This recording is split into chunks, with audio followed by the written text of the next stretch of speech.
जिस घर की चौखट, जिस बेटी की इज्जत उछल जाती हो, वो व्यक्ति अपने घर में जा ही नहीं सकता।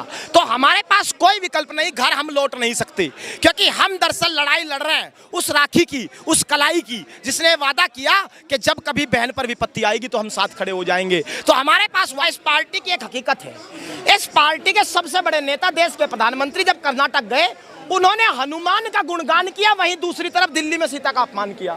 तो सीता का अपमान और हनुमान का गुणगान एक साथ कभी नहीं हो सकता, और इसी का नतीजा कर्नाटक में आपने देखा है। कर्नाटक की जनता ने इस बात को नहीं स्वीकारा। एक बात आप समझ लीजिए, राम हनुमान इस देश में किराए पर नहीं मिलते। क्या आप चुनाव के 2 हफ्तों के लिए उन्हें किराए पर लेंगे और उससे चुनाव जीत लेंगे? यह संभव नहीं है। दूसरी बड़ी बात, बेटी बचाओ बेटी पढ़ाओ का नारा भी तो हरियाणा से ही लगा था।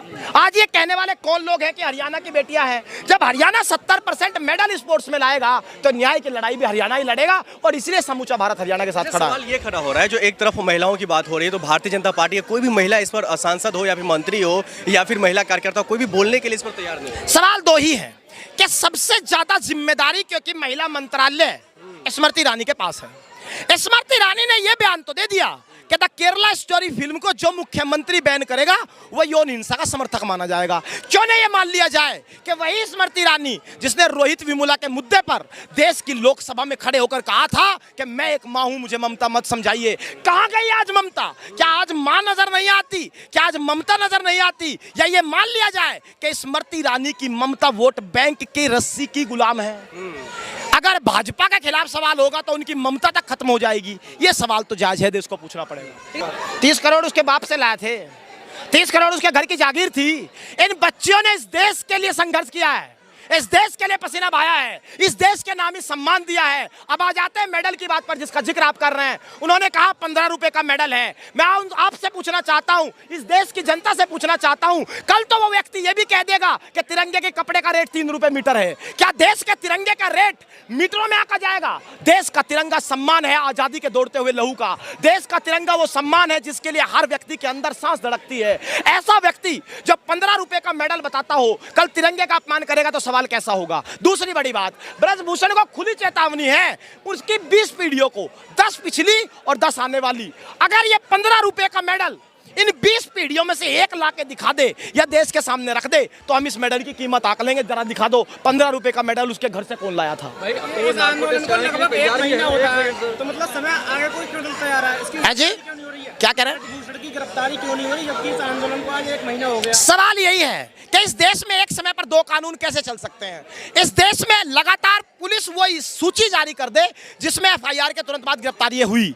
आंकड़ा कहता है 99% गिरफ्तारी एफआईआर के तुरंत बाद होती है। तो अगर होती है तो एक ही देश में 2 कानून कैसे काम कर रहे हैं? यही हमारा मूल सवाल है। इसी के लिए हम आज इंडिया गेट जा रहे हैं। आज तो वो अब नार्को टेस्ट कराने के लिए तैयार हैं, हमारे पहलवान भी नार्को टेस्ट कराने के लिए तैयार है। अब बीच में अड़चन कहाँ पे है? अड़चन बताते हैं। आपने कहावत सुनी होगी, ना होगा बांस ना बजेगी बांसुरी। वही स्थिति है। ब्रजभूषण ने दरअसल नार्को टेस्ट का जिक्र करके एक ऐसी ढपली देश के सामने रखी जो ना कभी बजेगी ना धुन सुनाई जाएगी। क्यों?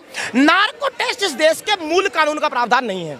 नार्को टेस्ट फोरेंसिक साइंस का डेवलपमेंट है जिसके सहायता कानून लेता है, और आज तक 75 साल के इतिहास में कभी भी एप्लीकेंट का नार्को टेस्ट नहीं हुआ।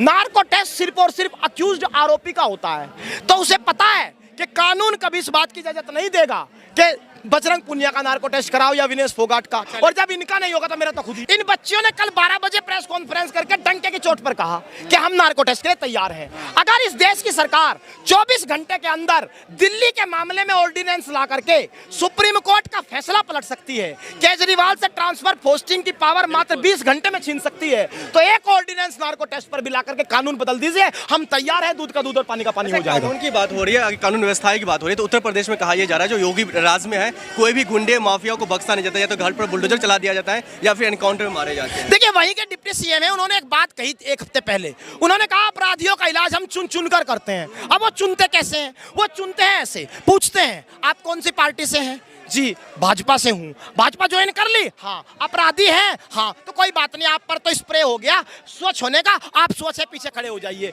अगर कोई विपक्ष का आ जाए अपराधी है, नहीं जी आम इंसान हूँ। क्या गुनाह किया है? गुनाह कुछ नहीं जी, एक चुनाव जीत गया एमएलसी का या एक चुनाव जीत गया जिला पंचायत का, तो जिला चेयरमैन किसको चुनोगे? भाजपा के सिवा किसी को भी। तुरंत उसके घर बुलडोजर चला जा रहा है। इस देश में चुनाव नहीं ढंग से हो पा रहा है, तो ऐसी स्थिति में वो अपने लोगों को बचा रहे हैं और विपक्ष पर बुलडोजर चला रहे हैं। लेकिन ये देश लोकतंत्र स्वीकार इसे नहीं करेगा, पहले भी कभी स्वीकार नहीं किया। ब्रिजभूषण कह रहे हैं हमें कानून व्यवस्था पर भरोसा है।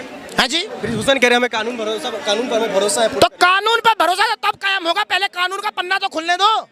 जब इस देश में गिरफ्तारी नहीं होगी, मुझे बताइए इससे बड़ा अनर्थ क्या हो सकता है कि कानून ने एफआईआर तक नहीं की। एफआईआर कराने का अधिकार तो किसी का भी है, सुप्रीम कोर्ट के कहने पर एफआईआर हुई। और जिस कानून कमेटी की बात हो रही है, वो कमेटी 3 महीने तक ये भूले रखी कि मैं कमेटी हूं। जब हम दोबारा यहाँ गए तो कमेटी को याद आया मैं कमेटी थी।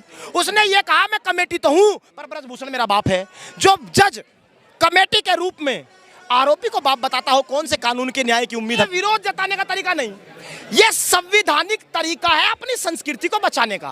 क्योंकि इस देश की संस्कृति कहती है गृह प्रवेश जब भी नए घर में होगा तो पहले एक छोटी बच्ची उसमें जाएगी, उसके बाद घर की महिला पानी का घड़ा लेकर लक्ष्मी बनकर के गृह प्रवेश करेगी। देश के प्रधानमंत्री ने संस्कृति के साथ खिलवाड़ करके कहा कि मैं पुरुष इसका गृह प्रवेश करूंगा। हमारे यहाँ तो गृह प्रवेश भारत की संस्कृति में महिलाएं करती हैं, तो हमें तो जी अपनी संस्कृति बचानी है।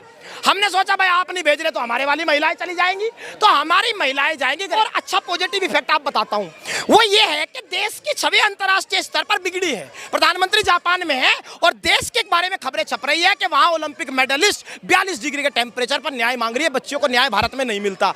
एक बार फिर अंतर्राष्ट्रीय स्तर पर खबर छपेगी कि जब लोकतंत्र का सबसे बड़े मंदिर का गेट